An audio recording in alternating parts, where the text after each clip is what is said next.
Hello cooking crazy channel में तमारू स्वागत है। आज बनावीशुं दालवड़ा। तो एकदम क्रिस्पी दालवड़ा कई रीते बने एनी परफेक्ट रेसिपी शुरू करिए। तो सौ प्रथम दाळनुं माप जोई लईए। तमे 1/4 कप जेटली चणानी दाळ, 1/4 कप जेटली मगनी छड़ी दाळ अने 1/4 कप जेटली अड़दनी दाळ लीधी छे। तमे खाली चणानी दाळना वड़ा बनावो तो पण बनावी शको छो। हवे आ त्रणेय दाळने आपणे मिक्स करी लेशुं अने त्यारबाद आ दाळने आपणे 2 वखत આવી રીતે પાણી નાખી અને ધોઈ લેવાની છે। અને હવે આપણે આ પાણી છે એ નિતારી લેશું। તો પાણી નિતારીને હવે આપણે આ દાળને 4 થી 5 કલાક માટે પલાળવાની છે। તો મારી પાસે ઓછો સમય હતો એટલે મેં 2 કપ ગરમ પાણી ઉમેર્યું છે। તમે ઠંડુ પાણી ઉમેરી અને જો સમય હોય તો આખી રાત પણ દાળને પલાળી શકો। તો હવે આપણે દાળ છે એને 4 થી 5 કલાક પછી ચેક કરીએ।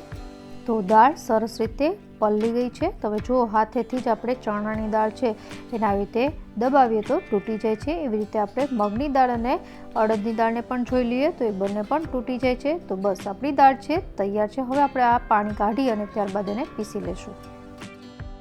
तो पाणी नितारीने हवे आपणे एक मिक्सर जारमां आ त्रणेय दाळने अधकचरी पीसवानी छे।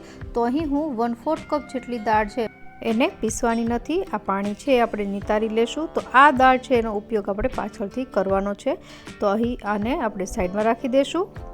તો મિક્સરનું ઢાંકણ બંધ કરી અને હવે આપણે એને પલ્સીસ ઉપર અધકચરી વાટવાની છે।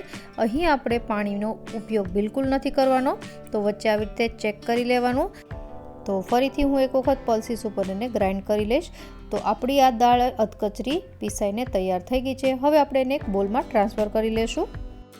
હવે આ અધકચરી દાળમાં આપણે સૌથી પહેલાં 1/4 કપ જેટલી આખી દાળ છે રાખી એ ઉમેરી દેશું। આમ કરવાથી તમારા દાળવડા એકદમ ક્રિસ્પી બનશે। તો આ સ્ટેપ જરૂરથી કરવો। હવે અધકચરી દાળ અને આખી દાળ એ બંનેને મિક્સ કરી લેશું। તો આપણું આ દાળનું મિશ્રણ તૈયાર થઈ ગયું છે। હવે આપણે આમાં મસાલા કરવાના છે। તો એક વખત આ દાળના મિશ્રણને સાઈડમાં કરી અને અહીં એક મિક્સર જાર લેશું અને મિક્સર જારમાં સૌથી પહેલાં લીલા મરચાં લીધા છે। અહીં મેં 2 મોળા લીલા મરચાં લીધા છે અને સાથે સાથે 2 તીખી મરચી લીધી છે। તમે તીખાશનું પ્રમાણ છે એ મરચી વધારે ઉપયોગ કરીને કરી શકો છો। ત્યારબાદ 1 ઇંચ આદુનો ટુકડો જેને આવી રીતે મેં સમારી લીધો છે અને અહીં મેં 1/4 કપ જેટલું લીલું લસણ લીધું છે। જો લીલું લસણ અવેલેબલ ન હોય તો સૂકું લસણ પણ વાપરી શકાય। તો એ મેં 1/4 કપ લીધું છે એ નાખી દઈશું અને ત્યારબાદ 1 ટીસ્પૂન જેટલા મરીના દાણા અને 1 ટીસ્પૂન જેટલા આખા ધાણા। આ બંને વસ્તુ છે ફ્લેવર આપશે। અને ત્યારબાદ અડધો કપ જેટલા લીલા ધાણા એટલે કે કોથમીર નાખી દઈશું અને હવે પાણી નાખ્યા વગર આ બધી વસ્તુને અધકચરી પીસી લેવાની છે। એકદમ પેસ્ટ નથી બનાવવાની, એ ખાસ યાદ રાખવું। તો તમે જોઈ શકો છો મિક્સર જારમાં મેં આવી રીતે અધકચરું પીસી લીધું છે। આ લીલો મસાલો છે આપણા દાળવડાને એકદમ ફ્લેવરફુલ બનાવશે। તો હવે આ લીલો મસાલો છે એને આપણે જે દાળનું મિશ્રણ તૈયાર કર્યું છે એમાં નાખી દઈશું। તો લીલો મસાલો નખાઈ ગયા બાદ હવે નાખીશું દાળવડાની અંદર ડુંગળી છે। ખૂબ જ સરસ લાગતી હોય છે એટલે મેં અહીં 2 નાની સાઇઝની ડુંગળી છે ને આવી ઝીણી સમારી લીધી છે એ નાખીશું અને ત્યારબાદ 1/2 ટીસ્પૂન જેટલી હિંગ, 1 ટીસ્પૂન જેટલું મીઠું છે તમારા ટેસ્ટ મુજબ વધતા ઓછું કરી શકાય। ત્યારબાદ નાખીશું 2 ટેબલસ્પૂન જેટલો ચણાનો લોટ જેનાથી બાઇન્ડિંગ સરસ આવશે દાળવડાનું અને ત્યારબાદ નાખીશું 1 ટેબલસ્પૂન જેટલા લીંબુનો રસ। લીંબુના રસની જગ્યાએ આમચૂર પાવડર પણ વાપરી શકાય અને છેલ્લે 1 મોટી ચમચી જેટલું ગરમ તેલ અને હવે બધી વસ્તુને હાથેથી મિક્સ કરી લેવાની છે। અહીં દાળવડાનું આ મિશ્રણ હાથેથી જ આવી રીતે મિક્સ કરીને તૈયાર કરવું। તો આપણું આ મિશ્રણ તૈયાર થઈ ગયું છે। હવે આપણે તમને બતાવી દઉં કેવી કન્સિસ્ટન્સીવાળું મિશ્રણ બનવું જોઈએ। તો તમે જો હું હાથેથી આવી રીતે લઉં છું ને આવી રીતે નીચે મૂકે તો આસાનીથી નીચે પડી જાય છે। તો આવું મિશ્રણ છે દાળવડાનું હોવું જોઈએ। જો ઢીલું લાગે તો વધારે ચણાનો લોટ ઉમેરી શકાય।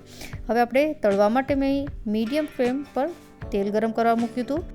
હવે દાળવડાનું જે મિશ્રણ તૈયાર કર્યું હતું એમાંથી 3 થી 4 આવી રીતે નાના નાના બોલ્સ છે તેલમાં મૂકવાના છે અને ત્યારબાદ આપણે એને તરત જ પલટાવવાના નથી। અડધીથી 1 મિનિટ માટે સેટ થવા દેવાના તેલમાં મીડિયમ ફ્લેમ પર અને ત્યારબાદ એને ઝારાની મદદથી પલટાવી લેશું। આ બોલ્સને આપણે કાચા પાકા તળવાના છે। બ્રાઉન જેવા કરવાના નથી, તો લાઇટ યલો જેવો કલર થાય એટલે આપણે આ બોલ્સને કાઢી લેશું, કારણ કે દાળવડા છે એને આપણે 2 વખત તળવાના હોય છે, એટલે આપણે આ જે બોલ્સ અત્યારે બનાવીએ છીએ એને આપણે કાચા પાકા તળી અને રાખી દેશું. જ્યારે તમે વધારે મહેમાન હોય તો આવી રીતે આ બોલ્સ તૈયાર કરી રાખી દો, તો પછી દાળવડા ગરમ ગરમ તમે ગમે ત્યારે બનાવી શકો. તો તમે જોઈ શકો છો કે આ દાળવડા છે એના બોલ્સ તૈયાર થઈ ગયા છે. આવી રીતે બીજા બધા બોલ્સ હું બનાવી લઈશ અને ત્યારબાદ આપણે દાળવડા બનાવીશું. તો મેં બધા બોલ્સ છે તૈયાર કરી લીધા છે.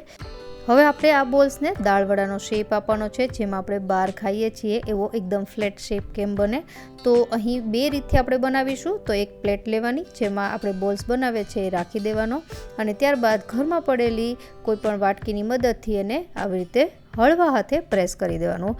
વધારે વજન ન દેવું, આપણે હળવા હાથે જ પ્રેસ કરવાનું છે. અને તમે જોઈ શકો છો કે આવી રીતે ફ્લેટ થઈ ગયા છે શેપ. તો આ પહેલી રીત હતી. આવી રીતે બીજા બધા બોલ્સ હું છે એને ફ્લેટ બનાવી લઈશ. અને બીજી એક જે રીત છે એ છે હાથેથી. હાથનો જે શેપ છે એ વધારે સરસ આવે છે, તો હું તમને એ પણ બતાવી દઉં. તો બોલ્સને આવી રીતે બંને હથેળીની વચ્ચે રાખીને આવી રીતે પ્રેસ કરી દેવાનો. તો આવી રીતે પણ આ શેપ છે આપી શકાય, અને આ શેપ છે એ મને એવું લાગે છે કે વધારે સરસ આવે છે. તો આવી રીતે બધા જ શેપ છે તૈયાર કરીને હવે આપણે ફરીથી આ બોલ્સને તળવાના છે, જેનાથી દાળવડા બની જશે. તો તેલ આપણું ગરમ જ છે, તો એમાં આપણે દાળવડાને રાખી દેવાના, અને અહીં આપણે ગેસની ફ્લેમ છે એ મીડિયમ ટુ હાઈ રાખીને તળી લેશું.